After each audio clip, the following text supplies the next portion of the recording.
La Ciudad de México tiene una red de transporte público, llamado Tren Metropolitano, o mejor conocido como Metro.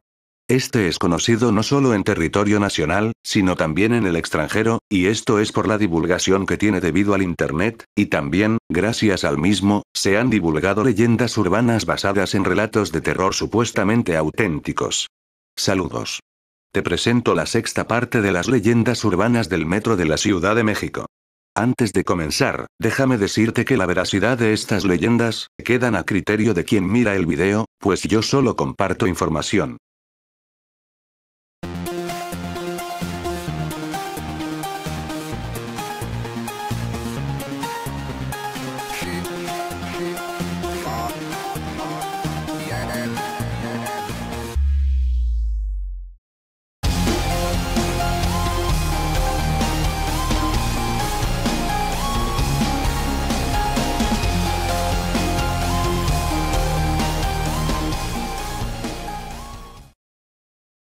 Recolectar historias para esta nueva entrega, fue una labor en serio difícil. Pero después de entretenerme mirando videos y escuchando relatos, finalmente logré obtener información suficiente para este video. Pero sin más preámbulos, comencemos ya. Iniciaremos con esta. Lo que ahora voy a mencionar, es un complemento de los fantasmas del Zócalo, que Vane mencionó en la cuarta parte de esta serie del Metro.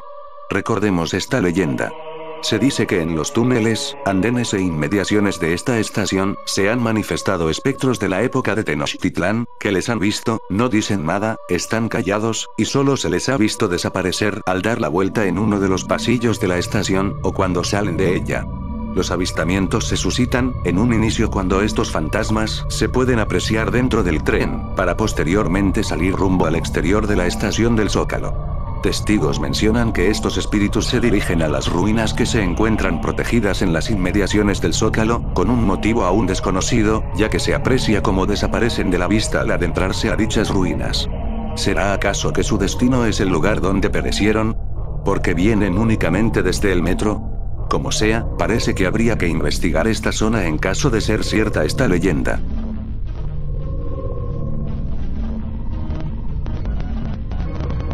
En la parte 15 de esta serie, Vane nos contó sobre las almas en pena de Tlatelolco, pero las presencias parece que se suscitan también en el metro. Esta es la historia. Como se dijo en dicha parte, en la Plaza de las Tres Culturas ubicada en Tlatelolco en la Ciudad de México, fue escenario de una de las mayores tragedias registradas en la historia del país.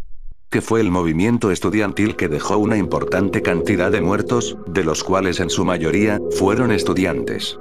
Tlatelolco, Misterios y Guerreros son las estaciones más cercanas a dicha plaza.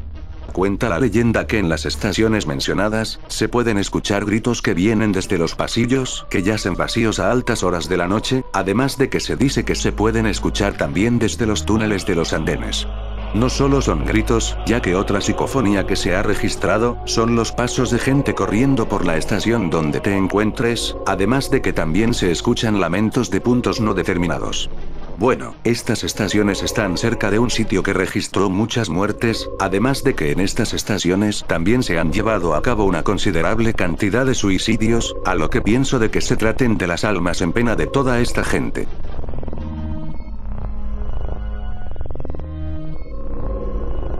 Se dice que a ciertas horas, en ciertos días, ya que según no se suscita siempre, se pueden escuchar tanto en andenes y pasillos de las estaciones San Cosme, Normal y Colegio Militar de la Línea 2, psicofonías de gente gritando groserías, pasos, presencias de sombras y lamentos de gente que se ha suicidado en dichas estaciones. Cuentan que estas apariciones pueden ser de estudiantes que hayan muerto en el interior o en las inmediaciones del metro. Pero porque serían sombras las que supuestamente aparecen, y no espíritus como usualmente se describen.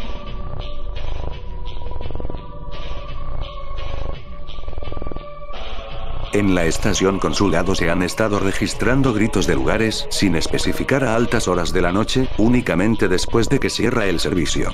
Según testigos, se dice que dichos gritos se escuchan como si fuera de gente sufriendo un intenso dolor. Se sabe que esta estación ha registrado una importante cantidad de suicidios, y por lo tanto, es posible que se trate de las almas de la gente que se ha suicidado. Otra de las manifestaciones que se han suscitado, son las apariciones de extrañas luces en los pasillos de correspondencia. Nadie sabe de qué son estas luces o qué las genera, y cuando se acercan a verificar qué genera el resplandor, este desaparece, sin saber hasta ahora, por qué se manifiesta. Además de que se dice que en videos, también se han apreciado algunos orbes flotando en toda la estación. Bueno, yo sé que la estación Consulado, ha sido una de las estaciones que más suicidios han ocurrido. Es probable que las extrañas manifestaciones se susciten por la gente que voluntariamente se ha quitado la vida ahí.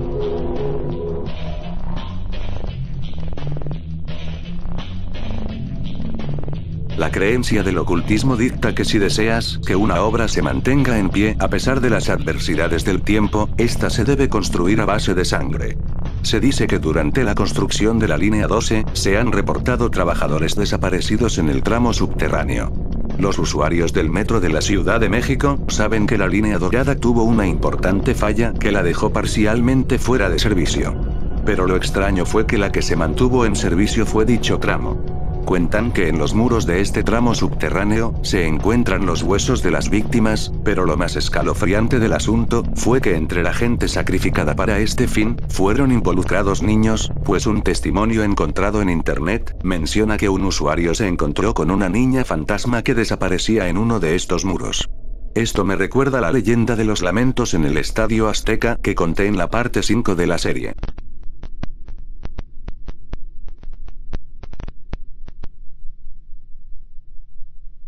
La siguiente historia va así. Una persona que trabajaba en el metro de la Ciudad de México, aseguró que en los túneles ocurrían situaciones muy extrañas. Contó una anécdota que le sucedió a ella y otras compañeras, cuando trabajaba de taquillera en la estación de Pantitlán. Era la 1 de la mañana en una fría noche. El servicio ya había cerrado por completo, y todos los accesos fueron cerrados. Todas esperaban fuera de las instalaciones sentadas en la caseta de vigilancia por el lado de la entrada y estacionamiento de personal, esperando el transporte que les llevaría a su casa. Ellas se quedaron platicando con uno de los vigilantes nocturnos, quien había reportado haber visto a un niño correr en los túneles de correspondencia del lado de la línea 5. Así que solicitó apoyo para localizarle. El vigilante supuso que se trataba de un niño de los que piden limosna a los usuarios que se escondió para pasar esa fría noche refugiado en los túneles de la estación. Luego de unos segundos, otro de los vigilantes aseguró ver otro niño, pero del lado de la línea 9. Así que pensaron que se trataban de dos niños escondiéndose, ya que resulta imposible que uno solo recorriera la correspondencia de la línea 5 hasta la línea A. Si desconoces el sitio, déjame decirte que la distancia entre la línea 5 a la línea A, una persona adulta caminando a velocidad normal, demora entre 5 y 8 minutos, en recorrer dicha distancia. Continuemos. Un tercero vigilante solicitó a través de su radio, una descripción del infante. Justo después de la solicitud, un cuarto vigilante notificó que vio un niño de tez morena, no más de 1,5 metros de altura, vestido de una camiseta blanca, pantalones cortos de color rojo y descalzo, bajaba por las escaleras de la línea A. Pasaron solo unos segundos, cuando el primero dijo que vio un niño con la misma descripción. Asustado, otro de los vigilantes, dijo a través de la radio, que logró ver al mismo niño bajando las escaleras de los andenes de la línea 1, para saltar a las vías y correr hacia el túnel donde pasa el convoy. El técnico preguntó por la radio, hacia dónde corrió el niño, y le respondieron que se dirigía hacia los talleres. Donde dos personas que estaban en dicho túnel, aseguraron no haber visto nada. El grupo de taquilleras, escucharon toda la historia. Ellas pensaron que entre ellos se jugaban bromas, hasta que otro vigilante se unió a esta conversación, para decir que persiguió al niño a lo largo de la instalación hasta el estacionamiento de empleados, donde le perdió de vista. Las suposiciones de broma que las taquilleras tenían, desapareció al escuchar dicha historia. Con una mirada de horror, buscaron al niño en el estacionamiento donde se encontraban, pero lo único que vieron, fue solo oscuridad. En el proceso, llegó el transporte que esperaban. Ellas suben. Repentinamente el chofer del transporte dijo algo que heló la sangre de las taquilleras. Es feo que un pequeño esté vestido con solo una camiseta, pantalones cortos rojos y descalzo en una noche tan fría como esta. Dijo el chofer. Una de ellas, se armó de valor y le preguntó al chofer a qué pequeño se estaba refiriendo. Él le responde con extrañeza. Pues ese niño que estaba sentado en la caseta con ustedes. La historia, aparentemente no tiene origen. No se sabe cómo y cuándo surgió. Pero suena aterrador.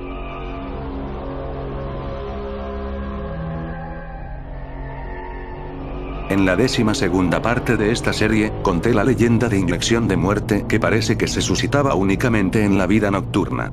Pero existen rumores que hay pandillas maliciosas que rondan a lo largo de toda la red del metro, para propagar el virus del SIDA u otras enfermedades venéreas a la gente inocente que está preocupada por llegar a su destino a tiempo, o por problemas personales.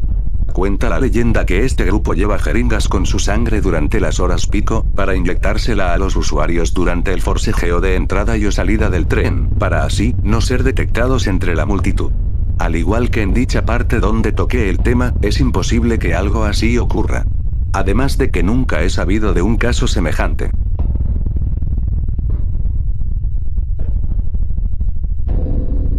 Se ha contado que entre las estaciones Patriotismo y Chilpancingo, existe un túnel secreto donde supuestamente se ha avistado en diferentes horas, una extraña mujer de avanzada edad que entra y sale de dicho túnel, para después, perderse en la oscuridad. Testimonios dicen que se trata del alma en pena de una mujer que se suicidó en alguna de estas dos estaciones. Yo nunca he visto un túnel en este trayecto, aunque también no me he fijado, así que ignoro su existencia. Además de que cuenta la leyenda que en el fondo de este túnel, se ocultan cosas que no debe conocer la sociedad. Suena extraña esta leyenda.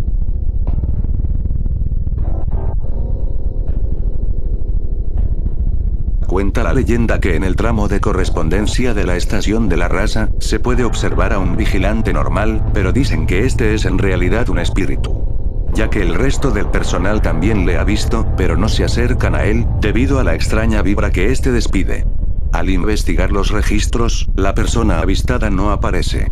Se dice que este espíritu se puede ver prácticamente a cualquier hora, pero no siempre. Nadie sabe por qué se suscita el alma de este hombre.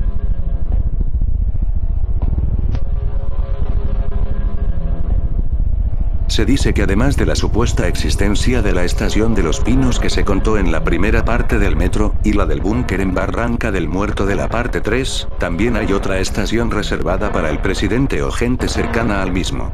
Cuentan que esta estación sin nombre, se localiza en un lugar por demás retirado de toda la red del metro, y que conecta con uno de los tantos túneles misteriosos para alejarse lo más posible de la ciudad, y así evacuarla en caso de que dicho territorio sea el escenario de una guerra civil o cualquier confrontamiento bélico, que les impida usar el búnker de Barranca del Muerto. Se han planteado hipótesis de dónde podría estar dicha estación. Desde que lleva hasta algún estado colindante del área metropolitana, o incluso hacia Guadalajara, Jalisco. Esto sí que suena descabellado.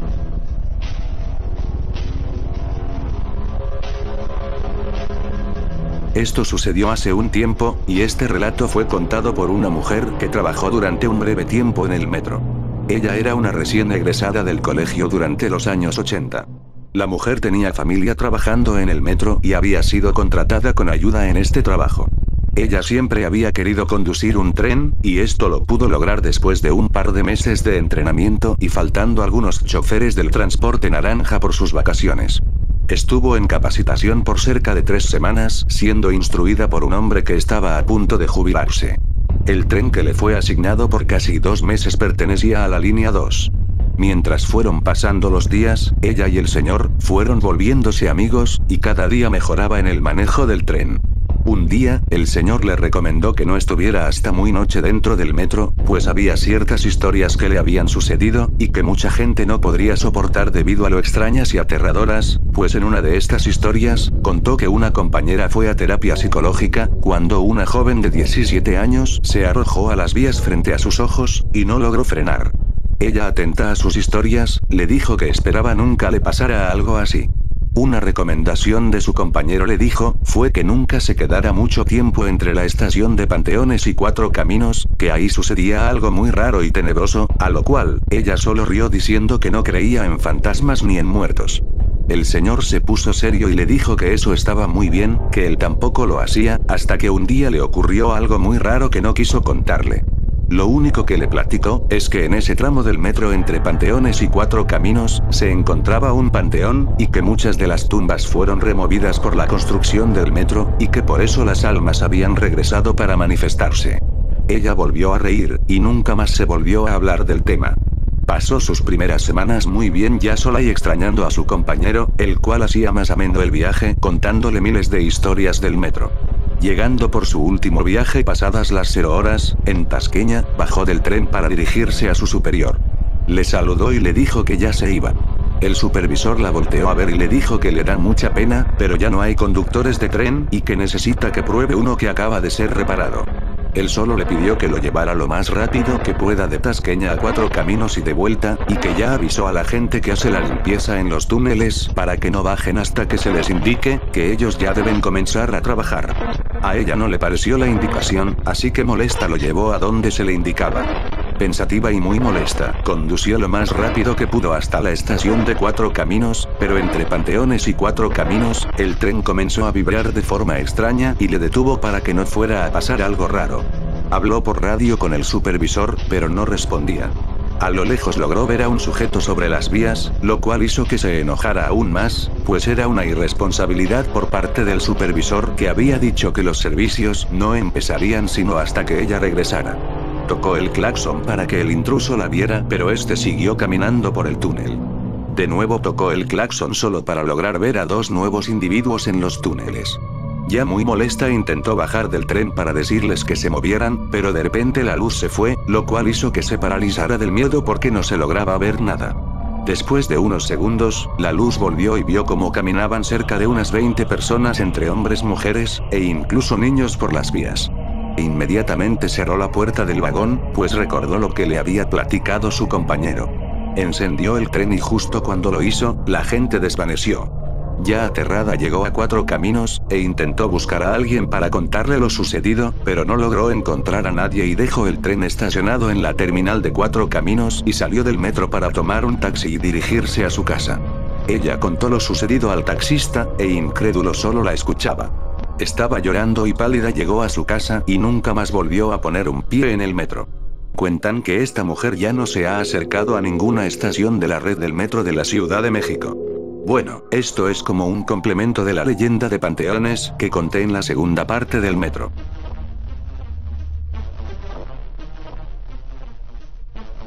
Como hemos visto a lo largo de la serie, las historias urbanas son parte de la cotidianidad, no solo de la ciudad, sino también de la vida, pero Teresa sabe lo ciertas que estas pueden llegar a ser. Ella trabajó como empleada de limpieza del metro en el turno de la noche. Su trabajo fue de limpieza a las estaciones que le asignan. Jaime era un vigilante de la línea 1, platicaba todas las noches con ella en los descansos que se tomaban. Una noche, Teresa y Jaime al platicar, escucharon a lo lejos, extraños sonidos provenientes del túnel donde pasa el tren de Pino Suárez. Seguían percibiendo aquellos extraños sonidos que aumentaban de tono, ya que les seguían, logrando distinguir que eran quejidos de una mujer. La mirada de los dos se cruzaban, sus caras pálidas reflejaban miedo y angustia, pues los sonidos se escuchaban con sufrimiento. Teresa y Jaime se tomaron de las manos de manera temblorosa y empezaron a rezar, pidiendo que terminara esa espantosa escena. Cuando de repente, un hombre apareció entre la oscuridad de los túneles. Los lamentos terminaron. Jaime reconoció a aquel hombre que venía con una cara pálida. Era Ignacio, otro de los vigilantes. Se acercó a él y lo tomó de las manos, él se sentía muy frío. La mirada de Ignacio estaba perdida. Jaime le preguntó qué es lo que le ocurría.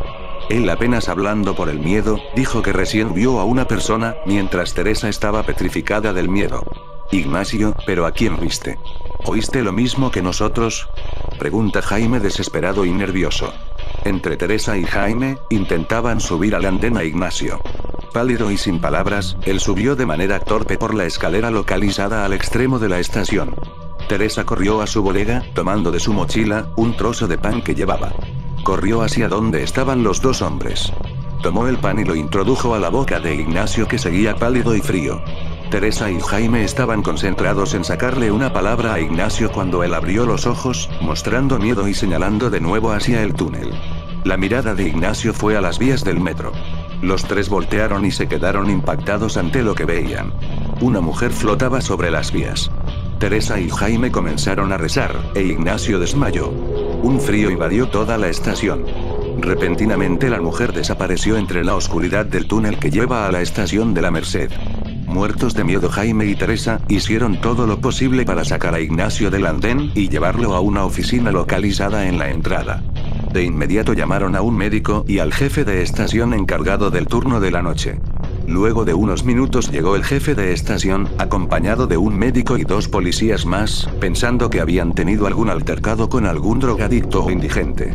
Mientras el doctor revisaba a Ignacio, Teresa y Jaime comentaron lo sucedido al jefe y a los 2 policías, que con mucha atención, escuchaban lo que decían. ¿Cómo iba vestida la mujer? ¿Qué apariencia tenía? ¿Aproximadamente de cuántos años? ¿Cómo era su cara? Le preguntaron a los testigos. Cuando comenzaron a describirla, Héctor, que fue el jefe de estación nocturno, se sorprendió mucho. Inmediatamente fue corriendo a su oficina, sacó unas fotos y regresó a mostrarlas. La sorpresa fue mayor cuando reconocieron aquel rostro. Era la misma mujer que vieron flotar en las vías. Héctor les comentó de María, una mujer de aproximadamente 35 años, se había quitado la vida 2 semanas atrás en ese mismo sitio. Los gritos de dolor y los profundos lamentos se oyen en la estación algunas noches, a pesar de que sacerdotes han ido a realizar misas para el descanso de la mujer. Pero no han logrado nunca callar los sufrimientos y lamentos, según escuchados todos los días por personal del metro que labora en ese lugar, donde siempre se escuchan a las mismas horas en el mismo lugar, pero que los avistamientos no se suscitan muy a menudo. Se dice que hay fantasmas que aparecen durante la noche. Almas en pena que buscan a alguien quien les prenda una vela, que las reconozca, quien les rece, quien les llore y quien las recuerde. Pues las almas de las personas que cometen suicidio se quedan ahí, entre las paredes del metro, pasando a formar parte de las leyendas urbanas contadas cada día por los usuarios y trabajadores de este útil, pero misterioso medio de transporte. Gracias por tu tiempo al haber llegado a este punto del video. Te dejo con el mito callejero. Cuentan que en la correspondencia de la estación Pantitlán, han asaltado a los usuarios a mano armada, gracias a la deficiente seguridad de este sitio.